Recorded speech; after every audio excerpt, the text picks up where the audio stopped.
એક સિસ્ટમ એ મધ્યપ્રદેશ અને ઉત્તર પ્રદેશ તરફ જે સિસ્ટમ સક્રિય થઈ કે જેના કારણે ગુજરાતની અંદર વરસાદની અસર જોવા મળી રહી છે। જો કે આ અત્યારે હાલ ગુજરાતની અંદર વરસાદી સિસ્ટમ સક્રિય થઈ રહી છે તે ઉત્તર ગુજરાત અને મધ્ય ગુજરાતના કેટલાક જિલ્લાઓ પૂરતી છે। આગામી 24-48 કલાક પૂરતી જ છે। 24-48 કલાક બાદ ફરી એકવાર વરાપ નીકળવાની છે। ક્યાંક એ ભારે વરસાદ પડે, ક્યાંક છૂટાછવાયા સ્થળો પર ધોધમાર વરસાદ પડે તેવી સ્થિતિ છે। અમદાવાદના પૂર્વ વિસ્તારના કેટલાક ભાગોની અંદર 1-1.5 ઇંચ જેટલો વરસાદ પડ્યો, જો કે સામે પશ્ચિમના વિસ્તારોની અંદર અડધા ઇંચ જેટલો વરસાદ અત્યારે હાલ નોંધાઈ ચૂક્યો છે। રાજ્યમાં 10 દિવસના વિરામ બાદ ફરી એકવાર વરસાદી માહોલ જોવા મળી રહ્યો છે। અમદાવાદ, અરવલ્લી સહિતના વિસ્તારોમાં ભારે વરસાદ જોવા મળી રહ્યો છે। વહેલી સવારથી જ વરસાદી માહોલ જામ્યો છે। સાથે જ વાત કરીએ તો અમદાવાદ, મહીસાગર, અમરેલી, અરવલ્લી સહિતના વિસ્તારોમાં વરસાદી ઝાપટા, ક્યાંક ધીમી ધારે તો ક્યાંક ધોધમાર વરસાદ વરસી રહ્યો છે। હવામાન વિભાગે આજે 5 જિલ્લામાં યલો એલર્ટ જાહેર કર્યું। 5 જિલ્લામાં ભારે વરસાદથી જે તંત્ર છે તે પણ એલર્ટ મોડમાં છે। અમદાવાદમાં વહેલી સવારે આકાશ એ વાદળછાયું બન્યું હતું અને લગભગ વહેલી સવારથી અત્યાર સુધીમાં 1 થી 1.5 ઇંચ જેટલો વરસાદ પડ્યો હોવાનું અનુમાન જે છે તે લગાવાઈ રહ્યું છે। બીજી તરફ વાડજ, ઇન્કમટેક્સ અને ઉસ્માનપુરામાં વરસાદ નોંધાયો છે। અખબારનગર, સોલા અને પકવાન વિસ્તારમાં પણ વરસાદ નોંધાયો। સોલા વિસ્તારમાં વરસાદ વચ્ચે વિઝિબિલિટી વહેલી સવારે ઘટતી જોવા મળી, જ્યાં કટવાડામાં 1 કલાકમાં સૌથી વધુ 22 મીમી વરસાદ નોંધાયો। હંસપુરામાં 11 મીમી સાથે જ નિકોલમાં 10.50 મીમી વરસાદ નોંધાયો છે।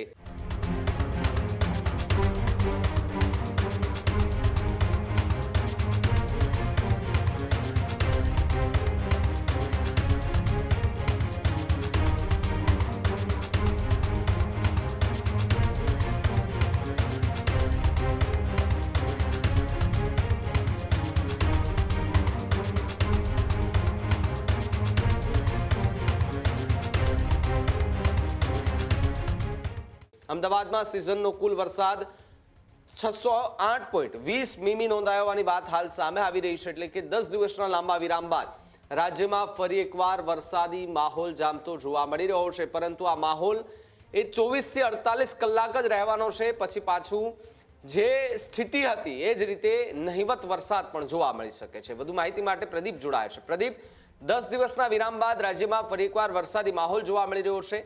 અમદાવાદ, અમરેલી અને આસપાસના વિસ્તારોમાં એટલે કે મધ્ય ગુજરાતના કેટલાક ભાગોમાં ભારેથી અતિ ભારે વરસાદની આગાહી કરાઈ છે।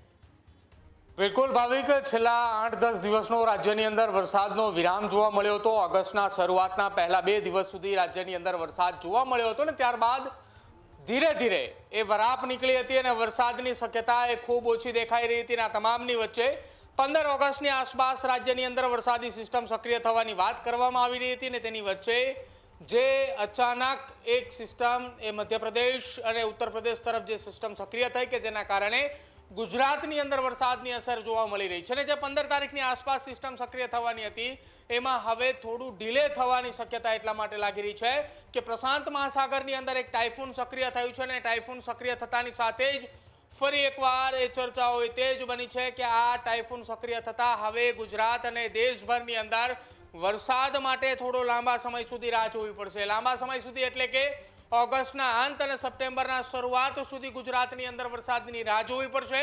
આ સાથે જ જે પ્રશાંત મહાસાગરની અંદર ટાઇફૂન સક્રિય થયું છે તે આગામી 2-3 દિવસ દરમિયાન એ ચાઇનાની અંદર એ આખું ટાઇફૂન જમીન પર જે લેન્ડ થઈ ચૂકેલું છે એ હવે અંત તરફ જઈ રહ્યું છે, તે નિષ્ક્રિય થઈ રહ્યું છે। અને જેવું જે ટાઇફૂન નિષ્ક્રિય થશે ત્યારબાદ ઇન્ડિયન ડાયપોલ જે સક્રિય છે કે જેના કારણે ગુજરાત સહિત દેશભરની અંદર જે વિસ્તારોની અંદર સુપર એલ નીનોની આપણે ચર્ચા કરી રહ્યા છીએ, અસરો જે દેખાઈ રહી હતી, અસરોની વચ્ચે ઓગસ્ટના અંત અને સપ્ટેમ્બરના શરૂઆત અને આખા સપ્ટેમ્બર માસની અંદર સારામાં સારો વરસાદ પડે તેવું હવામાન નિષ્ણાંતો અને હવામાન વિભાગ દ્વારા પણ એ આગાહી કરવામાં આવી છે। જો કે આ અત્યારે હાલ ગુજરાતની અંદર વરસાદી સિસ્ટમ સક્રિય થઈ રહી છે તે ઉત્તર ગુજરાત અને મધ્ય ગુજરાતના કેટલાક જિલ્લાઓ પૂરતી છે। આગામી 24-48 કલાક પૂરતી જ છે। 24-48 કલાક બાદ ફરી એકવાર વરાપ નીકળવાની છે, ફરી એકવાર ઉઘાડ જોવા મળશે। પરંતુ આગામી 24-48 કલાક સુધી ગુજરાતના અમુક જિલ્લાઓની અંદર, અમુક વિસ્તારોની અંદર છૂટાછવાયા સ્થળો પર ક્યાંક એ ભારે વરસાદ પડે, ક્યાંક છૂટાછવાયા સ્થળો પર ધોધમાર વરસાદ પડે તેવી સ્થિતિ છે। જેમ કે આજે અમદાવાદની અંદર પણ વહેલી સવારથી વરસાદ પડી રહ્યો હતો। અમદાવાદના પૂર્વ વિસ્તારના કેટલાક ભાગોની અંદર 1-1.5 ઇંચ જેટલો વરસાદ પડ્યો, જો કે સામે પશ્ચિમના વિસ્તારોની અંદર અડધા ઇંચ જેટલો વરસાદ અત્યારે હાલ નોંધાઈ ચૂક્યો છે ભાવિક. જી બિલકુલ, આભાર જોડાવા બદલ અને માહિતી બદલ. ખેડૂત ભાઈઓ છે એ ખેતરમાં ડ્રોન ઉડાવતા હોય છે ત્યારે આપણે એક પ્રશ્ન સતાવતો હોય છે કે જે આપણે અત્યાર સુધી જીપીએસ ટેકનોલોજીવાળા ડ્રોન વાપર્યા છે, જેથી કરીને મોબાઈલ ટાવર છે અથવા તો હાઈ ટેન્શન લાઇન પસાર થતી હોય, કોઈ વૃક્ષો હોય, ત્યારે જે જીપીએસ ટેકનોલોજીવાળા ડ્રોન છે એમાં ટકરાય અને ટ્રેસ થાય છે. પણ એગ્રીવન લાવ્યું છે જીએનએસએસ ટેકનોલોજી ડ્રોન, જેથી કરીને એ ડ્રોન છે એ કોઈ જગ્યાએ ટકરાય નહીં, પોતાની રીતે જ ડિસિઝન લે છે અને મૂવ થઈ જાય છે, જેથી કરીને જીએનએસએસ ટેકનોલોજી ડ્રોન છે એ વાપરવાનો આગ્રહ રાખો. આ જ પ્રકારની તમામ અપડેટ જોવા માટે ન્યૂઝરૂમ ગુજરાતને લાઇક, શેર અને સબસ્ક્રાઇબ કરવાનું ભૂલતા નહીં.